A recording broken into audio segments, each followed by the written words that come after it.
Defense News. It's proudly sponsored by Navy Federal Credit Union. If you're a member of our nation's armed forces, the Department of Defense, or if your family is, we'd be proud to serve you too. On this episode of Defense News Weekly, we head to Capitol Hill to talk with a representative about national security and hot topics in the military. And securing the skies over the Super Bowl is a complicated job. We get a look inside the process. Also, if you're a pagan or Wiccan in the military, who's got your back if you need support? We spoke with an advocate for service members and veterans with alternative religions. And a firearms maker debuts a new handgun at SHOT Show. Get a look at the latest from Staccato. Don't go away. It's the latest in news and analysis from the Pentagon to the platoon, here on Defense News Weekly.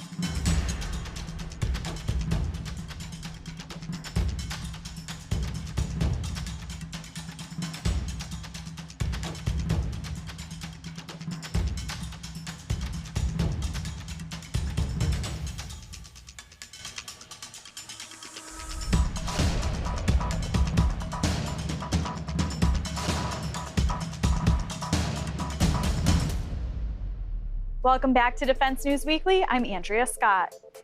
This week, Congress was at a logjam as it debated border policy to make way for aid for Ukraine and Israel.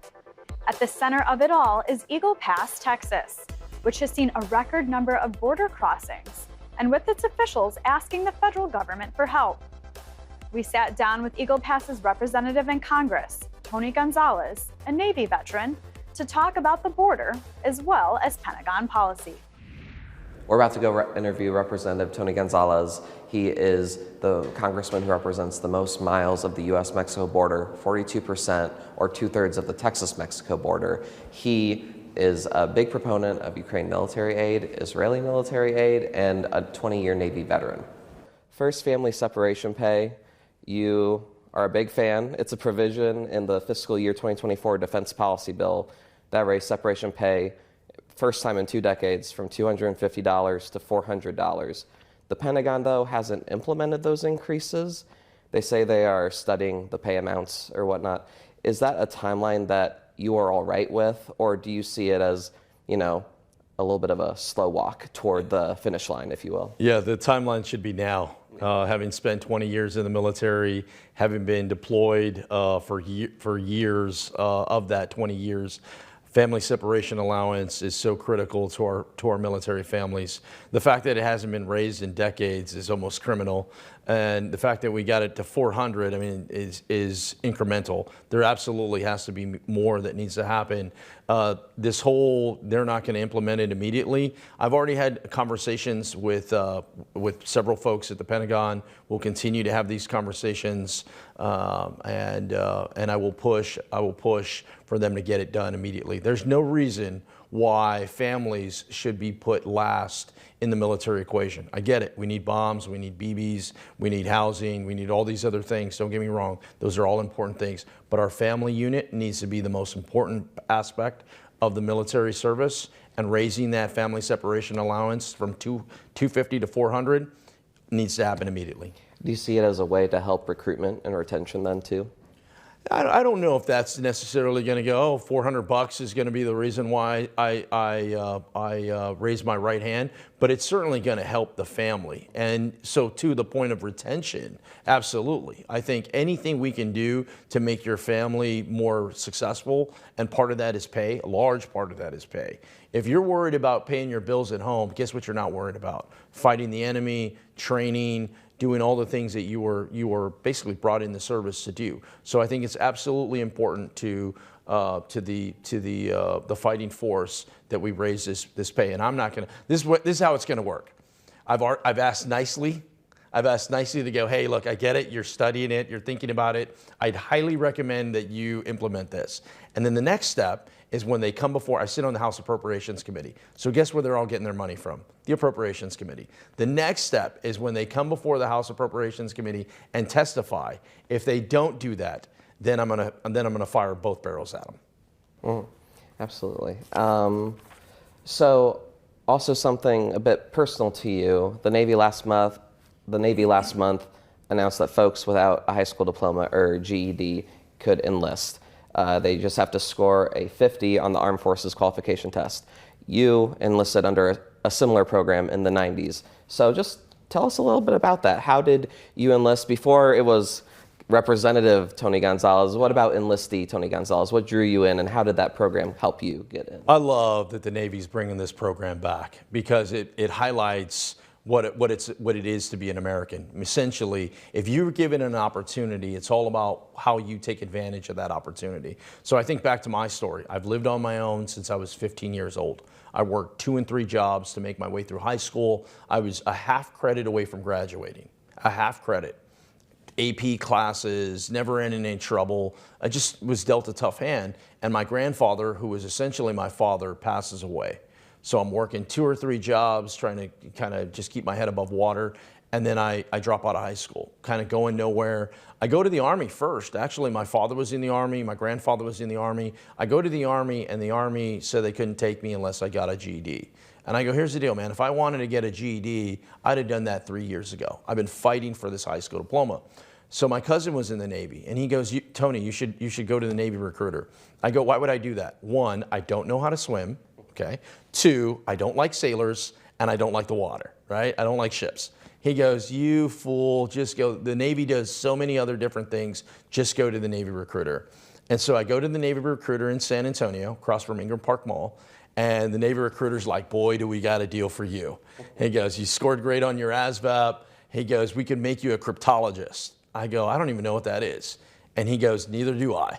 And he pulls out this card and he reads what a cryptologist is. National security clearance, working with NSA, computers, doing all these different things.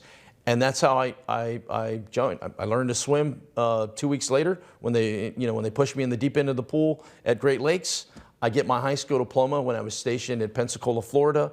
So I go on, I get my associate's degree, my bachelor's, my master's, and I was halfway through my PhD before getting elected into Congress. I go from an E1 to an E9 to a Master Chief.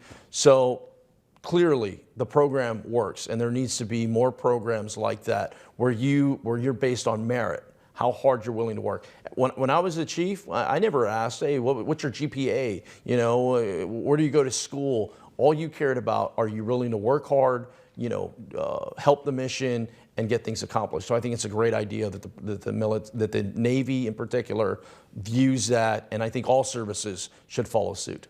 Wonderful. Well, Congressman Gonzalez, thank you so much for joining us. Okay, great, thanks. Thanks, Simone. As the biggest annual sports event in the nation, the Super Bowl isn't just a game. It's a feat of logistics.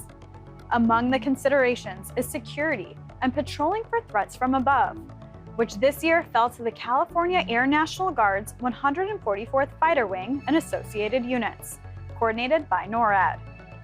To get ready to provide security, the airmen staged a simulated airspace breach by a small aircraft as an exercise, practicing what they would do if an unauthorized plane approached the stadium during the big game. During the exercise, F-15 Eagle fighters launched from Tyndall Air Force Base in Nevada and took to the skies above the desert.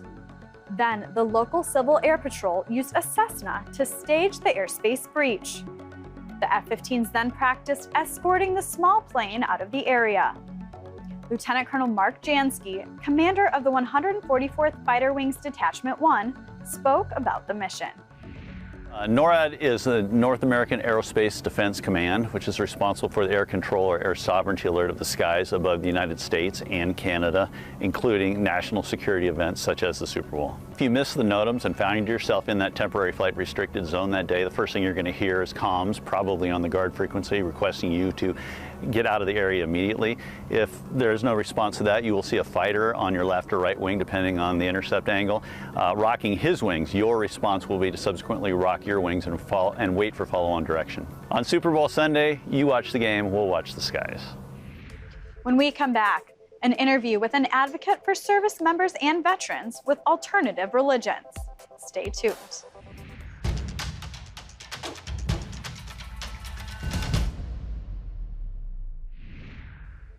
Welcome back. For service members with alternative religious beliefs, finding support for their faith can be trickier than just looking up the local chaplain. Who do you reach out to if you're a pagan or follow Norse traditions?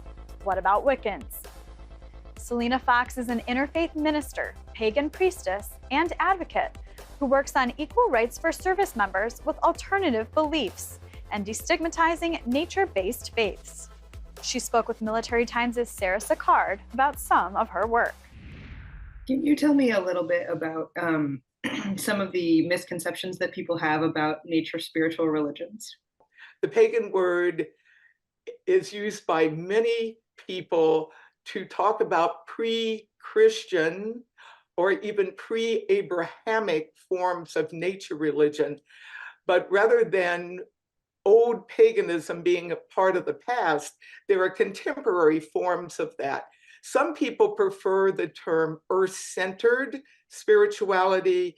We use nature spirituality because it not only connects with what some people would call earth religions, but also forms of religion that also connect with celebrating cycles of sun and moon and stars. I spoke with the Defense Department a little bit about spiritual guidance that active duty service members get.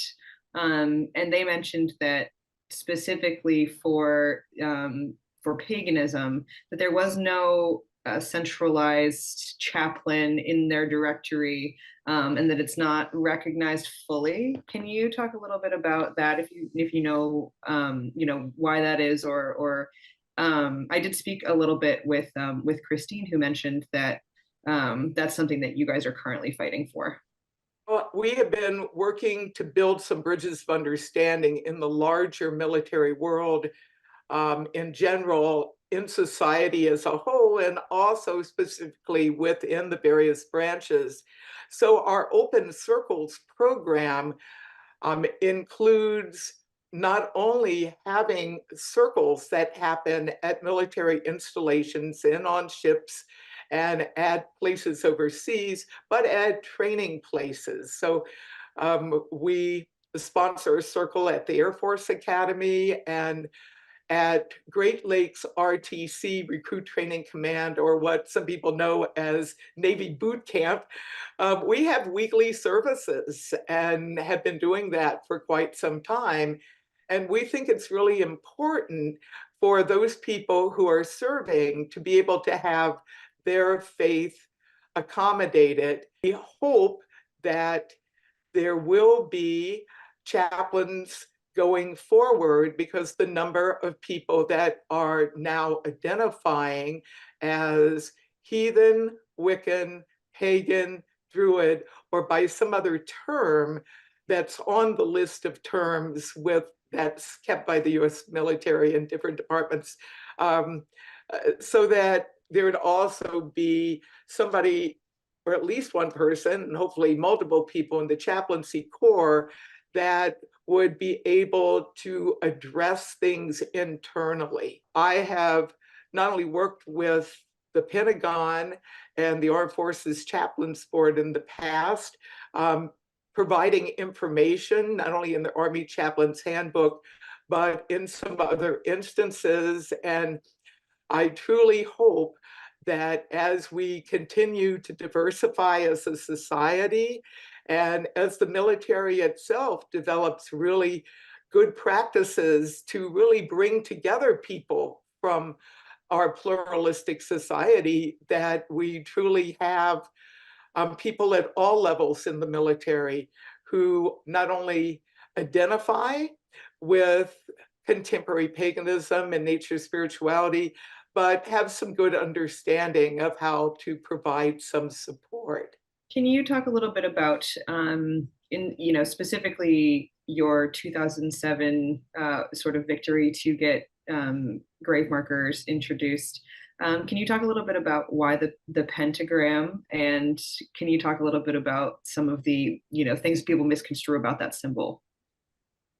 Well, yes, I've been involved in actually several opportunities to do some public education and to really uphold our Constitution of religious freedom for all.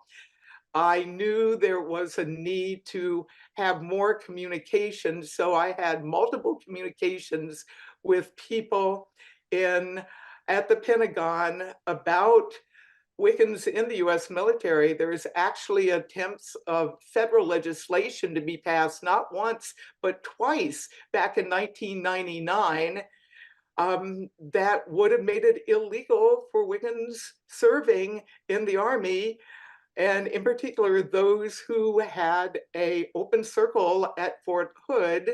That legislation was defeated as people became aware of the facts. Then it became apparent that, yes, there's actually a lot of people who are in the US military that are practicing this. So people need to have the same rights as people of other religions or no religion in terms of having their needs accommodated while serving.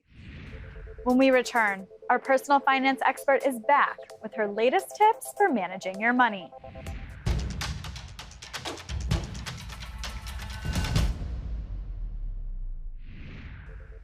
Welcome back. On this edition of Money Minute, Navy Federal Credit Union personal finance expert Jeanette Mack returns with her latest advice for keeping your financial life healthy. Being in the military puts a wealth of options at your fingertips for getting a higher education.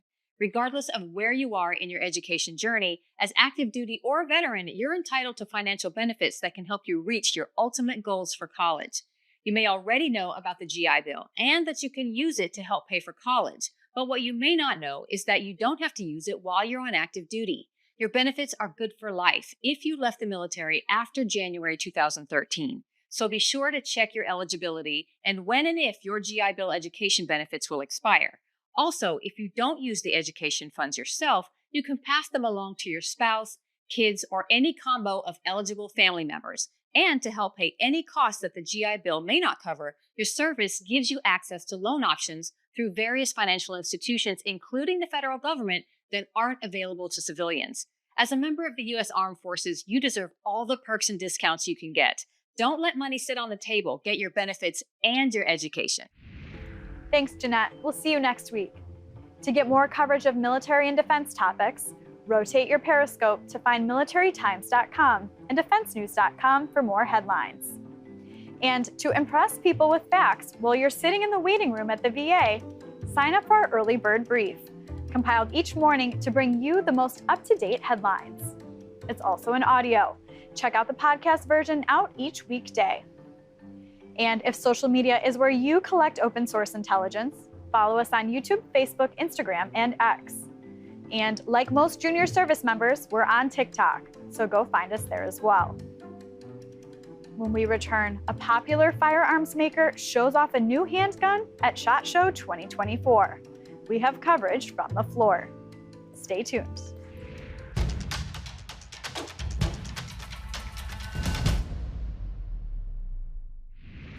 Welcome back to Defense News Weekly. I'm Andrea Scott. Service members know the 1911 service pistol, but have you ever wanted it to be more modern?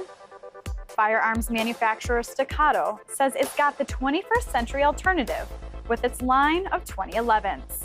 The company, which was formerly called STI, rolled out the 4-inch Staccato C.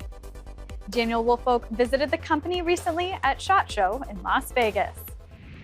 Pat, the Staccato booth here at SHOT Show 2024 has been jam-packed all day long and all week long, so I'm glad I got some time with you.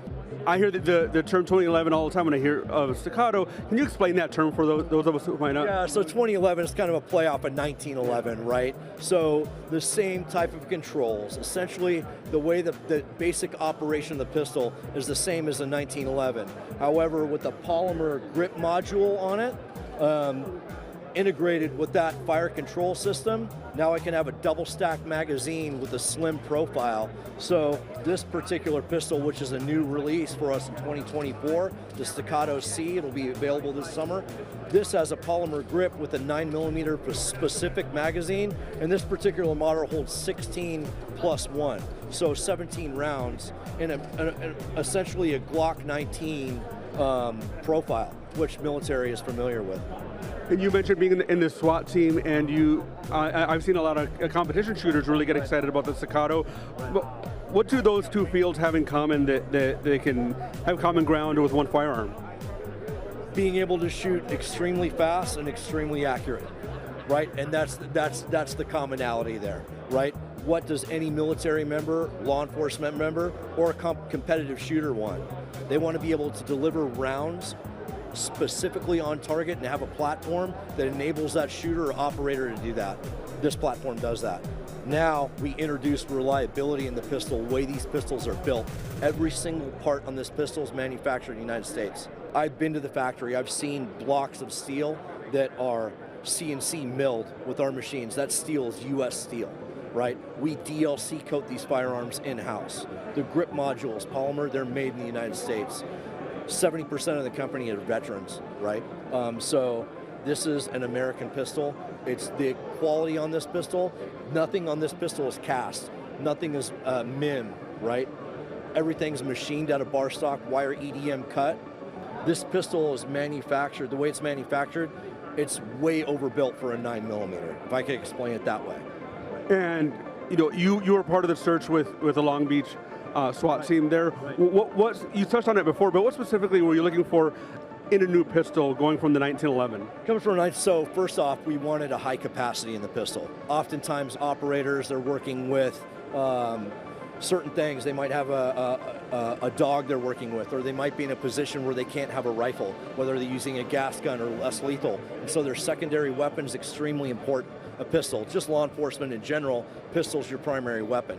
Yeah, on SWAT, your primary is a rifle, but not all the time can you utilize that. So we wanted a pistol that had a high capacity, higher than a 1911, and chambered in a 9mm cartridge. We're familiar with the 1911. 2011 fit that bill perfectly. What we were concerned about is the reliability on it. Specifically myself, when we were initially testing the pistol in late 2018. When we tested out, we were testing against a Smith & Wesson M&P, we were testing against a Glock. 2011 we tested, at the time it was a 4.15-inch barrel, and that gun exceeded our expectations.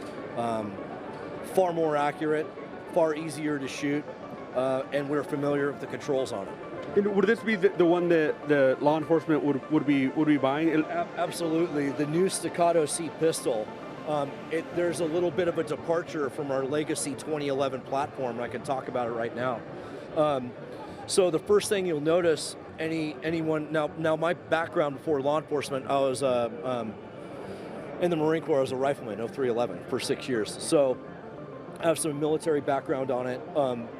But if you look at this pistol from the beginning, it does not use an internal extractor, which is a one-piece spring steel extractor that would be inside the slide. This uses an external extractor. That's specifically important with a 9mm cartridge, because a 9mm cartridge has a very shallow rim case on it. An external extractor, we're able to make this about 20 to 30% larger. It gets a better purchase on that round, so you get more positive extraction, right, out of the chamber. So external extractor on the gun. The second thing is this pistol uses a 9mm specific magazine. We manufacture those magazines in-house, right? And that's a departure from the prior 2011s that used a magazine that was developed around a 38 Super round, right? Not that they're not reliable. 1,600 agencies carry those pistols, but we think we're always trying to improve, always trying to move forward. And with that new 9mm specific magazine, inherently it's going to be more reliable because it's made specifically for that round. So this is definitely on the higher end. It's going to be on a lot of wish lists, and I think it's coming out in the summer, so people might have to think about, saving that tax return there. Yeah, I agree with you, but here's the way I look at it, right? Buy once, cry once, number one.